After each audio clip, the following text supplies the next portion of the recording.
customers. This is Byrd Jessup coming to you on Sunday afternoon, the 5th of April from the Immediate Resource in Dallas, Texas. First thing I want to say is that I am not a lawyer or CPA, but happily I'm the president of the Immediate Resource, which is a much more appropriate job for me. I have spent the last 7 days studying everything I could about these two loan programs, both for myself, both for my wife and her nonprofit school, and primarily for my customers, okay? So I'm going to attempt to give you a good up-to-date explanation. There's many changes just in the last few days, and I hope this will be a starting point for you to go directly to my website for more information or go right to the government website where I'm going to point you to get the exact information you need. You should apply for both of these loans as quickly as you can. Okay, so to start off with, very important first thing to understand is there are two different loans. They are very different and distinct from each other. Yes, you can do both, but you must take a little bit of extra precaution, which I'm going to cover if you're going to do both and you want the maximum benefits of both, okay? So we have the COVID-19 Economic Injury Disaster Loan. You may have heard of this loan, and this is the loan that has the emergency cash grant of up to $10,000 just for applying, okay? So we're going to come back and talk about this loan in detail. But now we want to start by talking about the Payroll Protection Program loan, which is, we call it the PPP loan or the payroll loan, okay? So this loan is all about payroll and protecting jobs, okay? So the purpose of this loan is to help companies keep their people employed. Now, if you have already temporarily laid some people off, do not worry because they accounted for that and you're not penalized for that as long as you bring them back, okay? So for this loan, there's no collateral or personal guarantee needed. It is a very streamlined loan, very easy to qualify for, very simple information that you're going to provide for this loan. In fact, the main information you're going to provide is what was your payroll in 2019. And there's a quarterly report, I believe it's called a 941, that most of you fill out and turn into the government. You'll need copies of that report and the total for the year, and everything is calculated from that. It's very, very simple. Okay, so this loan is based on 2.5 times your monthly payroll. We're going to go into a little more detail on that. You have to apply at a bank or other financial institution. For example, many federal credit unions are actually providing this loan. Now, it was open for applications on Friday the 3rd. Most banks and financial institutions were not ready. So don't worry too much. You can get it applied for today, tomorrow, but I would do it very quickly because there's limited funds, okay? So on this loan, there are no payments for at least 6 months. There are no fees of any kind connected with this loan. As of midnight on Thursday, they changed it so it's only 1% interest, up to 2 years to repay, but actually the big bonus of this loan is if you keep your employees employed for an 8-week period after receiving the loan, you get most or actually all of the loan forgiven. So actually, you won't be paying really any interest and you won't have to repay anything if you use this loan perfectly, okay? And I will explain about how to do that, okay? So this loan is 100% guaranteed by the government. That's why your banker is going to be very receptive to seeing you. Even if you have less than immaculate credit, do not worry about applying for this loan. You probably will get it, okay? Credit standards have been relaxed. Who qualifies for this loan? Any business that has less than 500 employees, all 50 states and U.S. territories. You must have experienced some type of economic injury due to the coronavirus and feel that you need some type of help to help get through and keep all your employees. Okay, you must have been in business on February 15th, 2020. Okay, if you're a sole proprietor with no employees, you do qualify for this loan. The website where you'd get information, but not where you apply, because you apply with your banker, is home.treasury.gov/. Okay. So now we're going to go and we're going to take some actual examples of this loan and the application of it here, just to make this simpler to understand. Okay. So I talked to an actual person yesterday, Saturday. He happens to have 22 employees. He's got a 4-store chain in Dallas. He right now is completely closed down because of the order for Dallas County. So we're going to go through his information. How will this loan apply to him? And by the way, he had no idea that this loan was available at all until I called him and brought it to his attention. Okay? So his 2019 payroll is $650,000. Okay? However, he paid himself $150,000. Now, the government has said that any amount over $100,000 you cannot count for any employee or the owner. Okay? So we have to write off, say, that we cannot count that $50,000. So we're going to use for him his payroll, annual payroll for the purpose of this loan is $600,000. Now we divide by 12, we get $50,000 as his average monthly payroll. We times 2.5 because it's 2.5 months payroll, we get $125,000. So his loan amount will be $125,000. Now currently, he laid off his employees, okay, because his stores were ordered to be shut down. Now, important to understand, in this same stimulus package, the government made unemployment much more attractive. I mean unemployment insurance, okay? So not only is there no longer a 2-week waiting period for your employees to get unemployment, okay, if in fact you've laid some people off, but the government has added $600 per week per person because that was their estimation of what it would take to have someone get 100% of their pay while they're temporarily unemployed. Now, I think we all know that in many parts of the country, Texas unemployment plus $600 means they actually might even get more money than they did while they were employed. Okay? But the point is, any employees that have been laid off, including some of mine, are able to take advantage of unemployment insurance, which currently is extremely generous and will be for at least 4 months. Okay?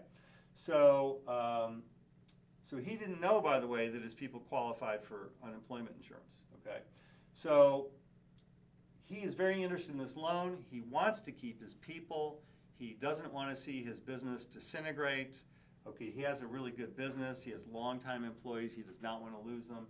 This is exactly what the purpose of this loan is for. Okay, so he was very excited to hear about it. So how he would apply it is he would apply for the loan. Okay, and then he would try to time the loan as best as possible with the reopening of his stores. Okay. Now, in Dallas, we're told that we may be able to reopen our stores by the 1st of May. Based on what the government says, it takes approximately that long to get this loan through, okay? But let's just say if my loan came through in 2 weeks, I would try to say to my banker, hey, I can't even fully reopen yet, so can we close on the loan at a date when I can be fully reopened, okay? So it does not cover this in any of the material. I'm just sharing with you my thoughts for optimizing this loan, where you'd want to try to time it, like in this guy's case, when he can reopen his stores. What's the point of getting the loan and having to start pay people if you're not even open for business, okay?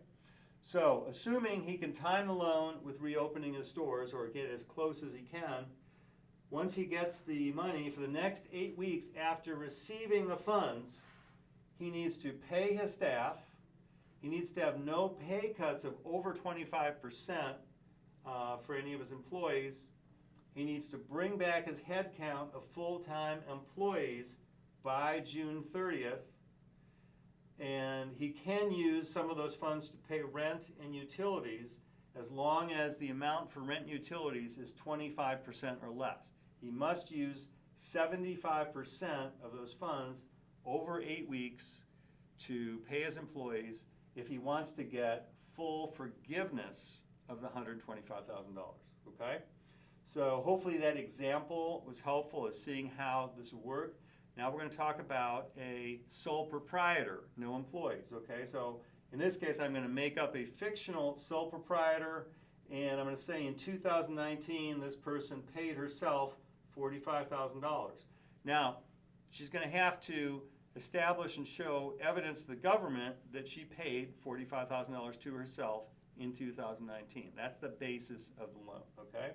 So we then divide by 12, and we come up with the average monthly of $3,750. We multiply by 2.5 to get her loan amount of $9,375.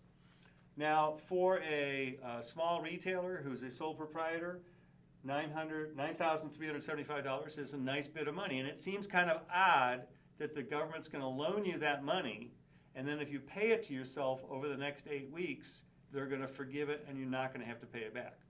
But that is the way it works. Now, this sole proprietor could use up to no more than 25% of that money to cover rent and utilities as well. Okay?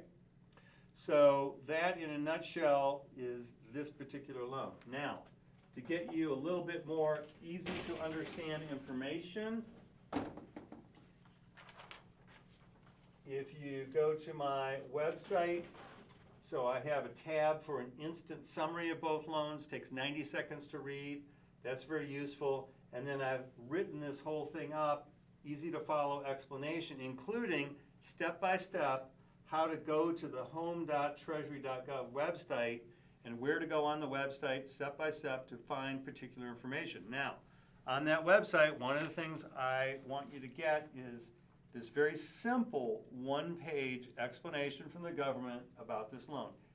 Very well put together, very easy to understand. I also want you to get a 4-page, more detailed explanation. Again, very simple, very easy to understand. You need to empower yourself by reading and studying this information, okay? And then I want you also, and again, I tell you exactly where to go to get it, get your 2-page application. It's only 2 pages. On the website, it says it's going to take you 8 minutes to fill it out, okay? And if you've gathered your payroll information, I estimate that's about correct. It's going to take you about 8 minutes to fill it out.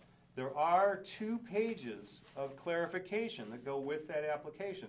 For example, it tells you exactly what payroll consists of, right? For example, it does include vacation pay, right? It includes group health care coverage, okay? Gives you the exact information for calculating that amount precisely, okay? So again, you go to home.treasury.gov. Most of you would have no problem coming up with this information, but I do walk you step by step if you need it to get that information, okay? So that is all for that loan, okay? And you're just going to have to do more information on your own. Okay, now, the economic injury disaster loan, okay? We're going to go through this real quickly, okay? So this loan is not through a bank. You apply directly online. There is the emergency advance grant of up to $10,000 just for applying. So as you're applying, you get to the last page, would you like to apply for the emergency grant? You're going to say yes, okay? Now, the head of the SBA was interviewed about 3 days ago, and he was asked specifically, what determines do you get the full $10,000? And he said, well, if you have at least 10 employees, you will definitely get the full $10,000. Okay, so that's what he said in the interview. That implies if you have less than 10 employees, you're not going to get the full $10,000. Okay, but I can't tell you. I just know it's a free grant. You want to apply for it. Okay. Now, features of this loan: no personal guarantee for loans up to $200,000. Streamlined approval process. You're going to be amazed at how easy it is to apply for this loan. If the loan is under $25,000, there's no collateral required. It is a fixed interest rate loan of 3.75%, payment over 30 years. The loan itself is not forgivable, okay? So this is a loan. No payments until 12 months after the crisis is over. if the SBA determines that the crisis is over on June 30th, you will have 12 full months before your payments will even start on this loan. Okay. As we covered, there's the emergency advance $10,000 up to $10,000 does not require repayment under any circumstances. If you change your mind about the loan, you still don't have to pay back your emergency advance grant. If you get disapproved, you do not have to pay it back. If you get approved, you do not have to pay it back. Okay? All right, you can use this for any business expenses. Now, extremely important, if you are going to apply for both loans, you absolutely do not want to use this loan for payroll, okay? Because they have a lot of language about you can't get the second loan using it for the same purpose, okay? You're going to lose some of your benefits if you use this loan for payroll and then also get the payroll loan, okay? However, there are so many things you can spend this on. For example, you might have inventory bills. You might want to buy new inventory. You might want to buy Facebook advertising. Maybe you need to buy a computer. Maybe you need to buy some type of equipment. There's all kinds of business things you can spend it on. Now, very important, do not spend either of these loans, any part of them, on anything personal, okay? You will be breaking the law. It's very important that you're honest and truthful when you apply for these loans, and then it's very important that when you get them, you spend them very precisely and make sure you have records to show what you spent them on, okay? So, so can be used for any business expenses other than payroll if you're applying over here, and I hope all of you apply for both loans. Okay, so the loan officer will determine your loan amount. Okay, so you're not going to put in an amount. They don't even have a place where you put in the amount. Okay, the primary information you're going to put in is they're going to ask what were your gross sales for the year. This is very important. From February 1st, 2019 through January 31st, 2020. Well, why did they use that weird year? Well, because this is a disaster loan, and they're determining that the date of the disaster is January 31st, okay? So they want the precise 12 months prior to the disaster to use for calculating this loan, okay? So the other information you're going to need is you're going to need your employer identification number, that's what's on your tax return. It's probably on your 941 reports. If you're a sole proprietor, you probably don't have a employer identification number. In that case, you'd use your Social Security number. So if you gather this information, get that employer identification number together, this loan will probably take you about 7 or 8 minutes to apply for online, okay? And you should do that as quickly as you can, okay? And then the place you go to apply for that is covid19relief.sba.gov. I have other very simple explanations of this loan and this loan, how to apply, on my website at theimmediateresource.com. You can also email me if you have any questions or need any help. I don't know how bad this disaster is going to be for all of us. I think probably pretty bad. I just know that these two loans are going to help me get through it, okay? It's not going to guarantee that I'm going to get through it or guarantee that any of you are going to get through it, but these two loans are extremely helpful, and remember, a lot of it doesn't even need to be paid back. So I urge you to get these two loans applied for as quickly as you can. Call your banker right away on this one. Let them know you've got an application coming. Pull the application off the website. Get it filled out. Use your CPA or your accountant as needed to provide the information. Get these loans applied for, and good luck to all of you.